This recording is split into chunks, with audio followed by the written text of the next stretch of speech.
खड़ी हूँ आदिति महाविद्यालय बवाना कॉलेज में। मेरे साथ हैं आदिति महाविद्यालय कॉलेज की principal professor Mamta Sharma. Ma'am, आपने जो आज ये ड्राइव कराई सैनिटरी पैड्स ड्राइव, तो आपका इसके पीछे क्या उद्देश्य था? मैं आप लोगों के साथ एक बात शेयर करना चाहती हूँ। आदिति महाविद्यालय मेंस्ट्रुअल हाइजीन पे पिछले 4-5 सालों से बहुत काम कर रहा है और आदिति महाविद्यालय यूनिवर्सिटी का पहला कॉलेज है जहाँ पर सैनिटरी नैपकिन वेंडिंग मशीन लगी। और यहाँ पर क्योंकि मोस्टली रूरल बैकग्राउंड की गर्ल्स आती हैं तो यहाँ पर इन चीज़ों का बहुत बड़ा महत्व है। जब मेन स्ट्रीम से हटकर यहाँ पर बच्चे आते हैं तो उनके पास अवेयरनेस नहीं होती है। वो जब आते हैं तो वो टोटली अनप्रिपेयर्ड होते हैं टू फेस द वर्ल्ड। और मेंस्ट्रुअल हाइजीन एक ऐसा इशू है जो आगे की उनकी रिप्रोडक्टिव हेल्थ और उनका सोशियो कल्चरल इम्पैक्ट भी होता है इन चीज़ों का। तो इसलिए जो आज हमने ये ड्राइव की है, ये हम under a series organized by women development cell, जो हम लोग women development cell and NSS पिछले एक हफ्ते के लिए हमने ये ड्राइव शुरू की है, जिसमें हम डिफरेंट एस्पेक्ट्स ले रहे हैं रिलेटेड टू वुमेन। और आज हमने एनजीओ है अमोली, उनके साथ कोलैबोरेट करते हुए ये सैनिटरी पैड डिस्ट्रीब्यूशन ड्राइव करी थी।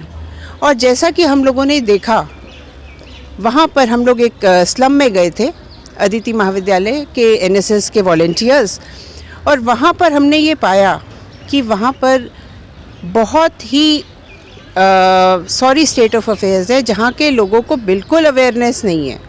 और जब हम लोगों ने उन्हें बताया, उन तक पहुँचे, तो उनका रिस्पांस बहुत ही एनकरेजिंग था। और हम समझते हैं कि इसमें हम लोग एक सर्वे ज़रूर करना चाहेंगे। आज जैसे हमने एक अवेयरनेस के लिए प्रोग्राम किया, आगे चल के भी हम लोग रिसोर्स पर्सन्स को इनवाइट करते हुए ना सिर्फ बवाना के स्लम में, बट उन्नत भारत अभियान के अंडर हम लोगों ने 5 विलेजेस अडॉप्ट किए हैं, तो उनको भी हम लोग वहाँ जाकर हमारे वॉलंटियर्स अवेयरनेस ड्राइव्स देंगे about the menstrual hygiene.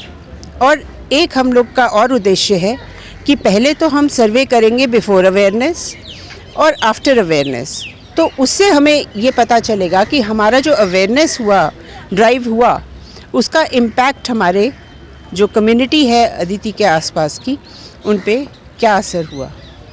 Ma'am, जब आप वहाँ पे गए थे लोगों को सैनिटरी पैड्स देने के लिए, तो वहाँ पे जो औरतें थी, महिलाएं थी, उनकी क्या प्रतिक्रिया थी? क्या वो उन्हें लेने में शर्मा रही थी, हिचकिचा रही थी? इनिशियली तो काफ़ी हिचकिचा रही थी, बट जैसे जैसे हम लोगों ने उन्हें इस मुहिम के बारे में बताया तो उनका रिस्पांस काफ़ी इनकरेजिंग था। यहाँ पर मैं आपको एक और बात बताना चाहती हूँ। वहाँ पर हम लोगों ने वहाँ के बच्चों के लिए बिस्किट्स भी डिस्ट्रीब्यूट किए, और एक बड़ी ही डिस्टर्बिंग फैक्ट हमारे सामने आया। मुश्किल से वो 8 साल का बच्चा था। जब हमने उसे बिस्किट का पैकेट पकड़ाया तो उसके हाथ में पान पराग का पैकेट था। अब आप देखिए कि इस तरह की जो एडिक्शन है, वो हम सोचते हैं कि कॉलेज में होगी, नहीं, 8-9 साल का बच्चा भी वहाँ पर इस तरह की एडिक्शन में पड़ा हुआ है।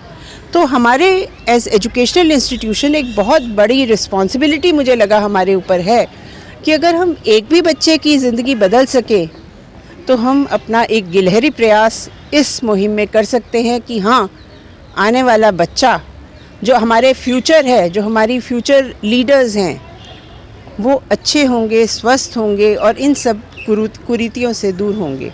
तो साथ साथ सैनिटरी नैपकिन डिस्ट्रीब्यूशन के साथ साथ हम लोग इस फील्ड में भी आगे काम करेंगे।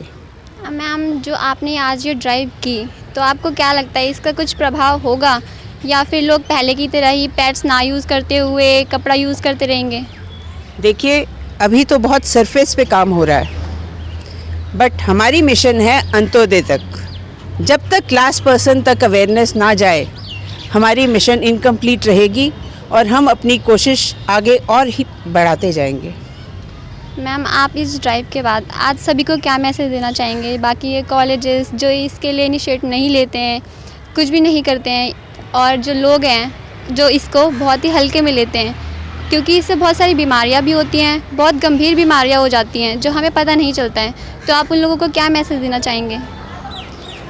देखिए, मेरा यही मैसेज है सभी से और ख़ास तौर पे हमारी जो गर्ल्स हैं, जो गर्ल्स स्टूडेंट्स हैं, ना सिर्फ अदिति में पर और जो स्टूडेंट्स हैं दिल्ली विश्वविद्यालय में और जो स्कूल्स में भी बच्चे हैं, क्योंकि अगर हम लोग ये चीज़ नहीं करते, इस तरह की प्रिकॉशंस, इस तरह की मेडिकल इंटरवेंशंस और इस तरह का, मैं तो ये कहूँगी ये भी एक बहुत इम्पॉर्टेंट विषय है वुमेन हेल्थ के लिए। अगर हम इसमें ज़रा सी भी चूक कर जाएंगे तो आने वाली जनरेशन्स हमें माफ़ नहीं करेंगी, क्योंकि आने वाली जनरेशन्स को हमें आज से ही प्रिपेयर करना है कि आगे का उनका फ्यूचर कैसे होगा। और ये हमें मैसेज उस हर लड़की तक पहुंचाना है कि आने वाले टाइम के लिए वो खुद ज़िम्मेदार है, और आज अगर वो ये डिसीजन लेती है about her hygiene and health, आगे चल के वही एम्पावर्ड होगी, वही सक्सेसफुल होगी।